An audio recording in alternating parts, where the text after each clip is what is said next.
Dalam nama Bapa dan Putra dan Roh Kudus. Amin. Allah Bapa, pencipta manusia dan alam semesta, kami bersyukur kepadamu karena Engkau selalu bersabda kepada kami melalui kitab suci, alam semesta dan sesama kami. Utuslah Roh-Mu yang kudus kepada kami masing-masing, agar kami mau membuka diri kami untuk mendengarkan sabda-Mu dan merenungkannya. Semoga kami tidak hanya mendengarkan, tetapi juga mampu melaksanakannya dalam hidup kami sehari-hari. Amin.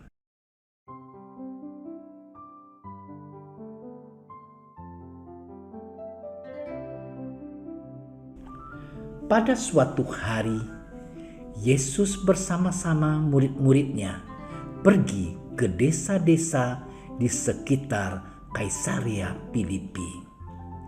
Di tengah jalan, ia bertanya kepada murid-muridnya. Katanya, "Kata orang, siapakah aku ini?"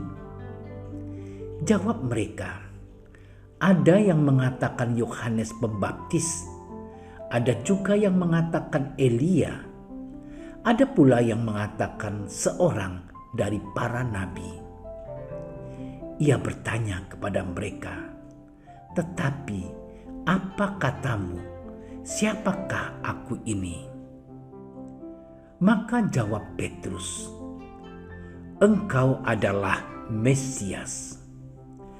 Lalu Yesus melarang mereka dengan keras supaya jangan memberitahukan kepada siapapun tentang Dia.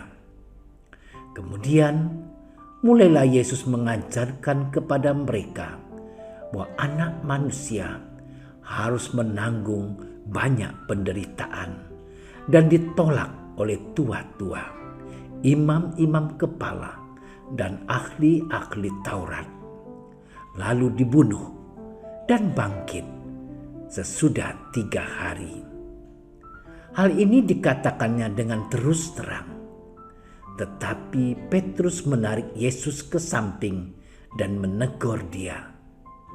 Maka berpalinglah Yesus dan sambil memandang murid-muridnya, ia memarahi Petrus, katanya, "Enyahlah iblis, sebab engkau bukan memikirkan apa yang dipikirkan Allah, melainkan apa yang dipikirkan manusia."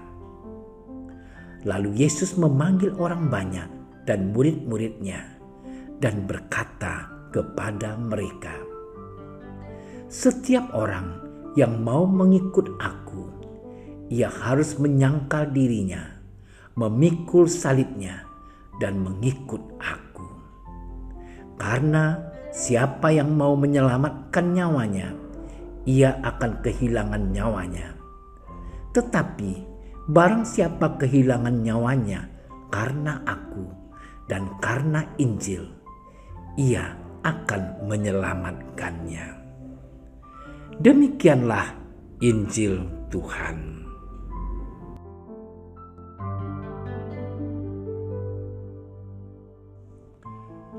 Saudara-saudariku yang terkasih, dalam Injil hari ini, Yesus menguji kesetiaan sahabat-sahabatnya dengan mengemukakan sebuah syarat untuk mengikutinya.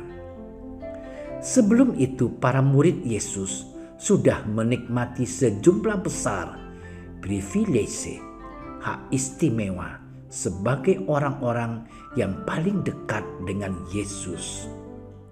Mereka memperoleh privilege karena diberikan kekuasaan untuk mengusir roh-roh jahat. Mereka diberi privilege menjadi orang-orang kepercayaan Yesus. Mereka diberi privilege untuk menjadi murid dari seorang guru yang terkenal. Tidaklah mengherankan kalau para murid juga turut menjadi populer dan terkenal seperti Yesus. Saudara-saudariku yang terkasih, Yesus menyadari bahaya seperti itu. Karena itu, Yesus mengajarkan para murid sisi lain dari mengikutinya. Mengikuti Yesus berarti juga menderita. Mengikuti Yesus berarti siap memikul salib. Yesus menyatakan tuntutan-tuntutan yang harus dipenuhi oleh setiap orang yang hendak mengikuti Dia. Setiap orang yang mau mengikuti Yesus harus mau menyangkal dirinya, memikul salibnya setiap hari, dan mengikuti Dia. Tuntutan ini menjadi sangat aktual di dalam situasi yang menuntut keberanian dan pengorbanan. Memikul salib dan penyangkalan diri merupakan batu ujian untuk bisa mengikuti Yesus atau tidak. Saudara-saudariku yang terkasih, ucapan Yesus itu mengandung makna yang dalam. Menyangkal diri artinya bertindak dengan tidak mementingkan kepentingan sendiri, tidak memperhitungkan keuntungan atau kenyamanan diri sendiri, tetapi terbuka untuk melakukan segala sesuatu yang dikehendaki dan direncanakan Allah. Seperti Yesus menyangkal dirinya guna memenuhi rencana dan kehendak Allah, meski harus menderita dan mati di kayu salib. Dengan kata lain, seseorang harus melupakan dirinya dan menjadikan Allah hal yang paling penting dalam hidupnya. Sementara itu, memikul salib berarti berkorban, tabah, rela menderita, dan bersedia meninggalkan segala kesenangan, privilese, serta kenikmatan hidup karena telah mengikuti Yesus. Saudaraku yang terkasih, yang terjadi saat ini adalah bagi kebanyakan orang, salib adalah beban. Karena itu mereka berusaha mengelaknya. Dalam dunia yang semakin maju, di mana hidup kita semakin dipermudah, misteri salib hampir tidak mendapatkan tempat. Di mana-mana orang berusaha untuk sedapat mungkin menjauhi kesukaran dan kesulitan hidup. Kalau bisa diperoleh dengan cara yang gampang, mengapa harus bersusah-susah? Penyangkalan dan salib adalah ujian bagi kita pengikut-pengikut Yesus. Kesetiaan dalam mengikut salib merupakan nilai yang tertinggi dalam mengikuti Yesus. Namun, penderitaan salib itu bukanlah sesuatu yang konyol dan tanpa arti. Penderitaan dan salib itu adalah jalan untuk mencapai kebahagiaan. Tidak ada kebahagiaan tanpa penderitaan. Tidak ada kebangkitan tanpa salib.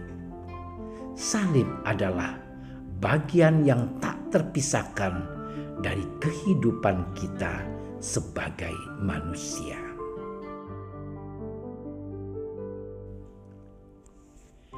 Ya Tuhan, Engkau harus menanggung banyak penderitaan karena cinta-Mu kepada kami.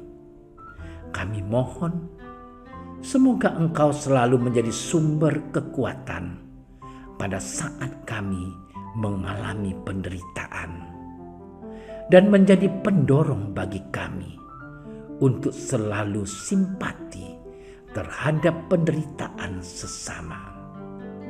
Kami kami mohon, semoga kami mampu memikul salib kami masing-masing dengan sabar dan tanpa mengeluh. Demi Kristus Tuhan dan pengantara kami. Amin. Dalam nama Bapa dan Putra dan Roh Kudus. Amin. Doa Santo Yusuf. Salam penjaga Sang Penebus, suami perawan Maria yang terberkati. Kepadamu Allah mempercayakan putra tunggalnya. Kepadamu Maria menaruh kepercayaannya. Bersama denganmu Yesus menjadi manusia. O Yusuf yang terberkati, perlihatkanlah dirimu sebagai seorang bapa juga bagi kami, dan bimbinglah kami di sepanjang perjalanan hidup.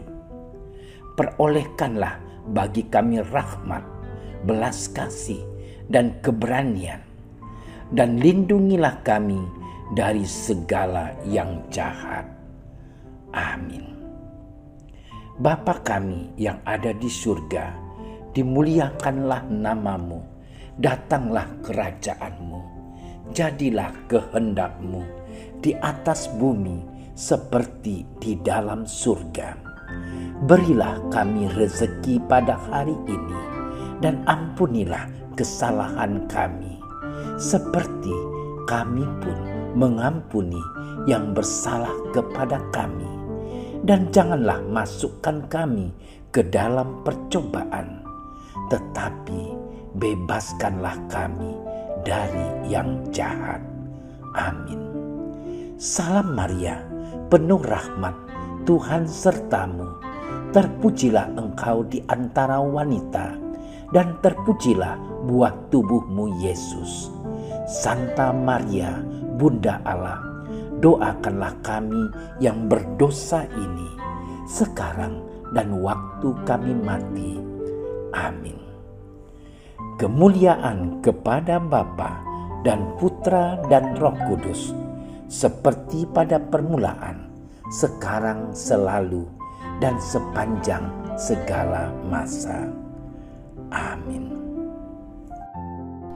Terima kasih sudah menyaksikan renungan hari ini. Jangan lupa like, subscribe, dan aktifkan tombol loncengnya agar Anda yang pertama mendapatkan notifikasi updatean renungan harian dari Komsos Keuskupan Padang. Dan bagikan ke sosial media agar saudara-saudara kita dapat mendengarkan dan merenungkan firman Tuhan.